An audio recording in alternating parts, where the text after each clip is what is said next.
My name is Julia Morgan. I work as a forensic financial analyst for the Department of Justice. But to them, I was just a girl who handled spreadsheets and wore quiet shoes. The courtroom smelled like old books and arrogance.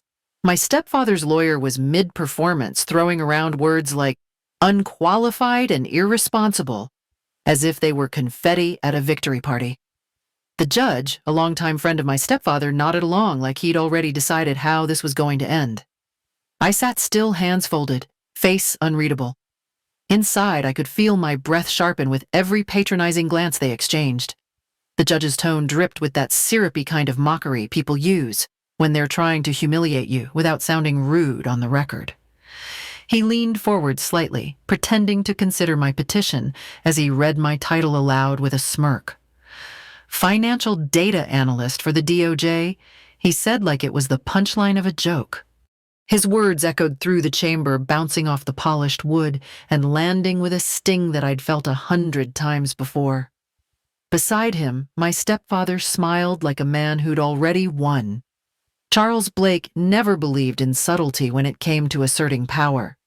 He liked to win loudly with a smug grin and a hand on your shoulder just firm enough to remind you who was in charge. That courtroom had been his arena for years. The same judge had signed off on 3 of his biggest real estate acquisitions. They golfed together, traded favors, attended each other's charity galas. I was just a technicality to them, a formality they had to walk through before finalizing the transfer of my mother's estate into a trust I'd never touch. They didn't care that the estate was legally mine. They cared that I wouldn't be able to fight back. Their confidence wasn't theatrical. It was casual, dangerous, the kind that comes from years of getting away with things. The kind that sees a quiet woman in a blazer and thinks she's harmless. I could feel their certainty settle around me like fog. The lawyer called me naive, said I had no experience managing large assets. He called my job desk-bound. I could feel my pulse in my fingertips, not from nerves, but from restraint. Because what they didn't know was that my quiet office didn't sit behind a reception desk. It sat behind 3 layers of biometric locks and classified clearance. I looked at the judge as he leaned back, folding his arms like he was waiting for me to crumble. I didn't flinch. My silence wasn't weakness. It was a calculation. The truth is, I'd sat across from cartel accountants and corporate fraudsters with more poise than both of them combined. But here in this room built for theater, I was expected to play the role of the disappointed daughter. I was expected to lose. I inhaled slowly and let the weight of that moment pass through me. This wasn't about money. It hadn't been for a long time. This was about dignity. About not letting them define me with their shallow understanding of who I was. So when the judge asked me to explain why I believed I had the capability to manage my inheritance, I didn't raise my voice. I didn't plead. I just looked at him calmly and said, "I'm not here to prove anything. I'm here to confirm what you've already tried to ignore." The room went still. The lawyer blinked. Charles's smile faded just slightly, and for the first time the judge looked uncertain. That was the first crack in their certainty. And I wasn't finished. Not even close. I never meant to live 2 lives. It just happened slowly at first, then all at once. The moment I realized my family wasn't interested in who I really was, I stopped offering them the truth. When people think of double lives, they imagine secret agents or spies, not women who look like me. I wore flats cardigans and carried my lunch in a reusable bag. I looked like someone who managed budgets, not federal investigations. That suited me fine. The more they underestimated me, the more space I had to operate. At family dinners, I talked about safe things. Office politics, printer jams, a supervisor who microwaved fish. The moment anyone asked what I really did, I deflected. There was no point trying to explain threat matrices or forensic token mapping to people who couldn't remember which agency I worked for. My stepfather once joked that my job probably involved filing complaints about the IRS font size. Everyone laughed. I smiled. And I tucked the sting of it into that quiet internal ledger I kept, the one marked with small humiliations no one else seemed to notice. The truth was far more complicated than they'd ever imagined. My work revolved around tracking illicit financial flows, sometimes through 5 or 6 layers of shell companies, sometimes through crypto pools that blinked in and out of existence in under a minute. These weren't mistakes or oversights. These were deliberate acts of financial warfare. Most days I operated out of a secure facility 3 levels below ground. No windows, no personal phones, just the steady buzz of servers and the low voices of people who understood the stakes. I didn't have plants on my desk or family photos taped to the monitor. There was no room for sentiment in places like that. We studied maps not of land but of influence. We tracked movements not of troops but of money. And money moved faster than any army. It crossed borders without passports and destroyed lives without bullets. My job was to see it before it disappeared. I was part of a team that handled a rotating portfolio of high-risk targets. Terrorist financing, corporate laundering. Nation-state proxies are moving billions through seemingly legal structures. Some nights, I went home with a headache that pulsed behind my right eye. Other nights I stayed because the pattern was almost visible and I couldn't look away. But none of that mattered around my family. They didn't see expertise when they looked at me. They saw a woman who never wore makeup to brunch, a girl who brought books to weddings. My younger cousin once asked if I was still working for that app that tracks receipts. I told her yes. I didn't lie to protect myself. I lied because the truth was fragile around people who treated it like decoration. They wanted stories that made them feel smart, not realities that reminded them how little they understood. And I stopped wasting energy trying to make them care. The distance between who I was at work and who they thought I was became easier to manage once I stopped trying to bridge it. One life gave me purpose, the other gave me perspective. And sometimes pain. Because as much as I wanted to pretend it didn't matter, it did. Every dismissive chuckle, every backhanded compliment, every moment I saw someone else's mediocrity praised while my silence was mistaken for insignificance. There was a part of me that wanted to scream the truth, that I briefed U.S. attorneys on dark money pipelines. My reports triggered task forces and froze accounts before governments even issued statements, that I had access to data most people didn't know existed. But I didn't scream. I listened. And I documented. Not because I needed revenge, but because I needed to remember what it cost to be underestimated. Keeping my worlds separate made everything easier. Until it didn't. Until one of those worlds started trying to erase me in court. That's when I realized the distance between them was no longer sustainable, and maybe I didn't want it to be. Thanksgiving at my stepfather's house was always a performance, not a gathering. The table was long enough to seat 12, but only had room for one ego. Charles Blake sat at the head, carving turkey like a statesman, granting favors, surrounded by relatives who laughed a little too hard at his jokes and sipped wine like it came with instructions. That year, the house smelled like cinnamon and control. My mother's old recipes had been redone by a private chef in a pressed apron. Every plate matched. Every glass sparkled. The warmth was artificial, the kind you rent, not the kind you build. My younger half-brother Ethan had just closed a small business deal and was being celebrated like he'd invented capitalism. Charles raised his glass to toast him, listing off achievements with the flair of a proud senator at a press conference. Everyone clapped as if they were being paid by the decibel.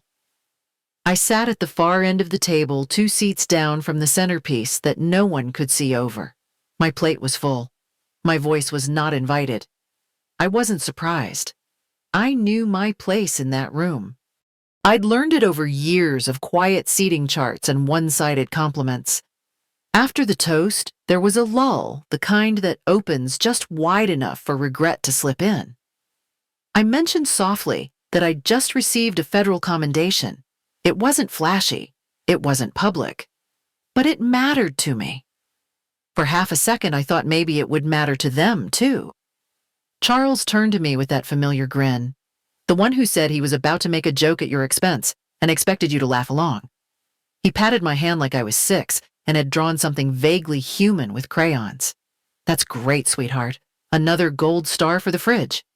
A few polite chuckles followed the kind that sting more than silence. Then he turned back to Ethan to ask about his golf swing. My words vanished under the weight of conversation. The moment had lasted 6 seconds. It stayed with me for months. Later, I overheard him talking to a cousin. That's our little desk warrior. She works with numbers and files and things. The whole table laughed like it was a roast. I smiled like it was fine. But something in me cracked quietly and permanently. It wasn't just the words. It was the way no one flinched. No one paused. They laughed because it was safe. Because it was easy. Because mocking someone like me didn't cost them anything. I was the footnote in a room full of headlines. The rest of the evening played out like it always did. Compliments flew toward Ethan like confetti. The men talked about investments.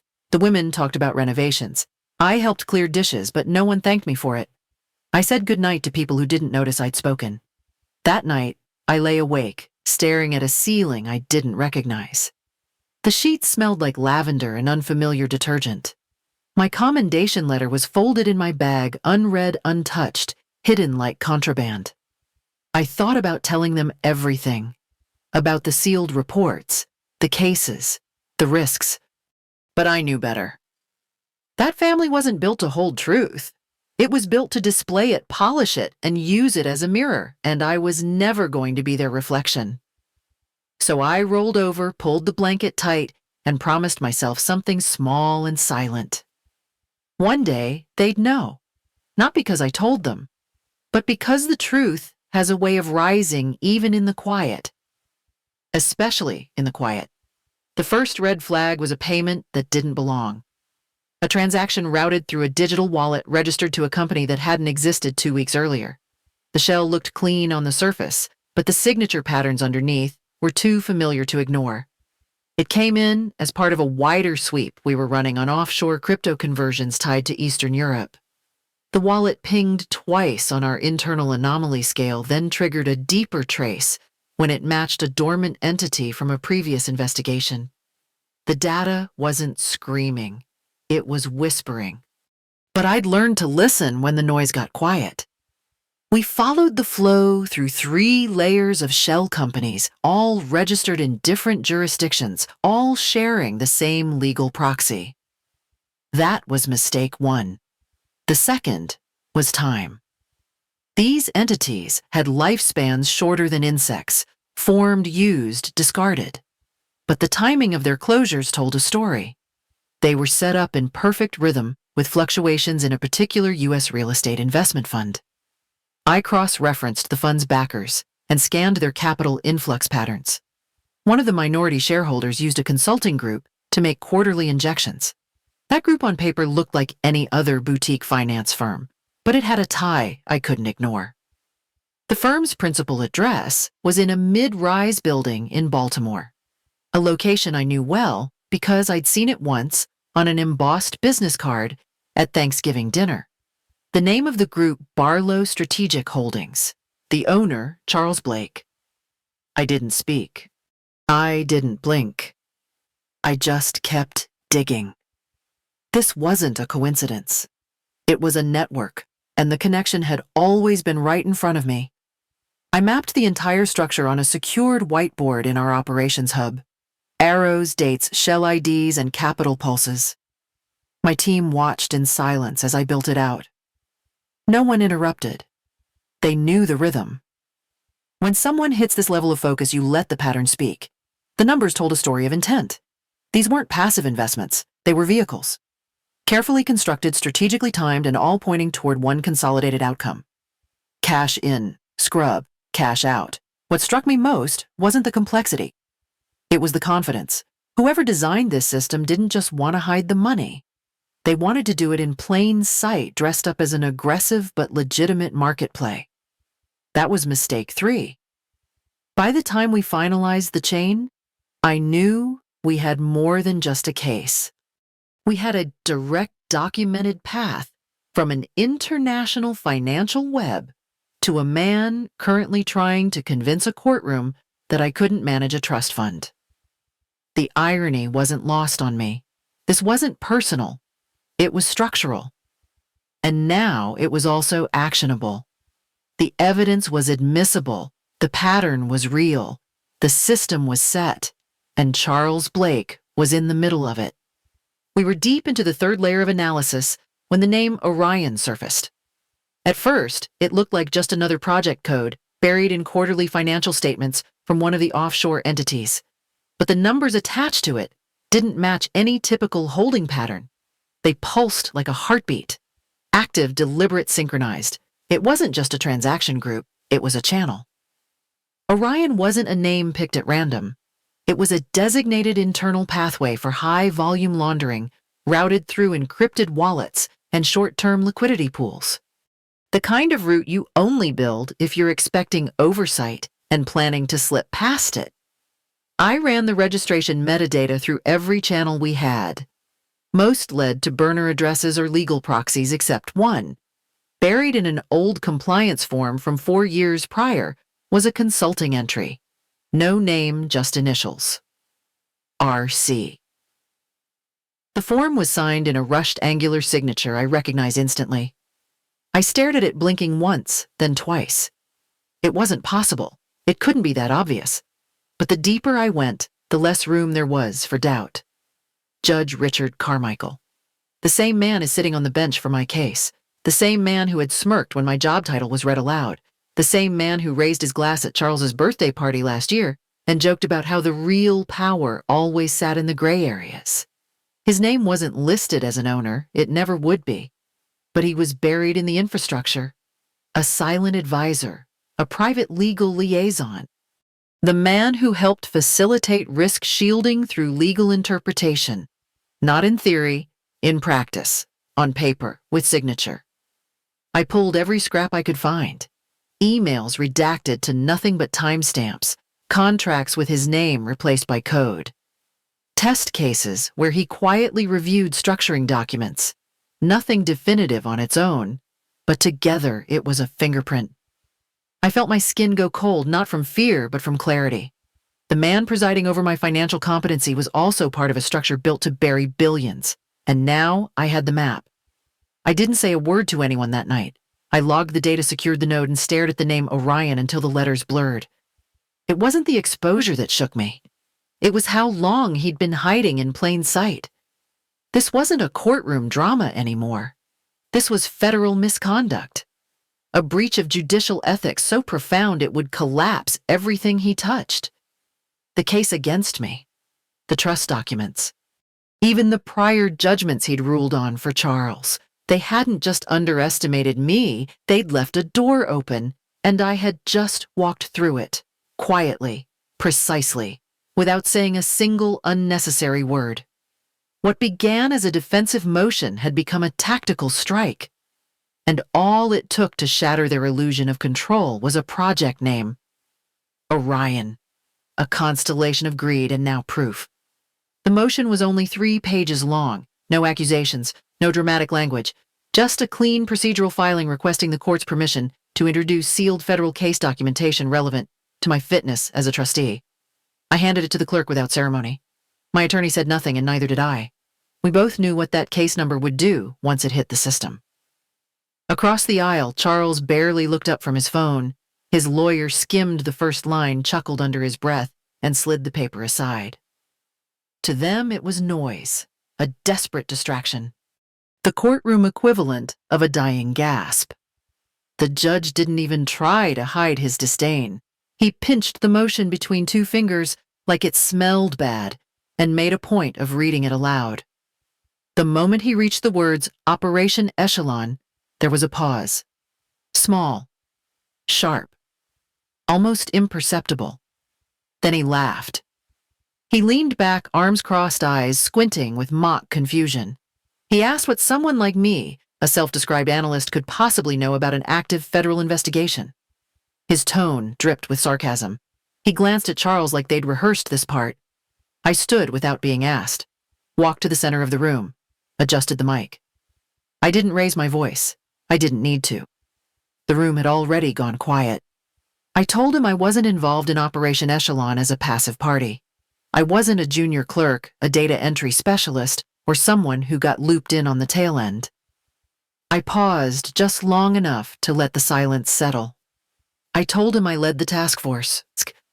Not advised, not assisted, led. There was no gasp, no shouting, just a hard stop.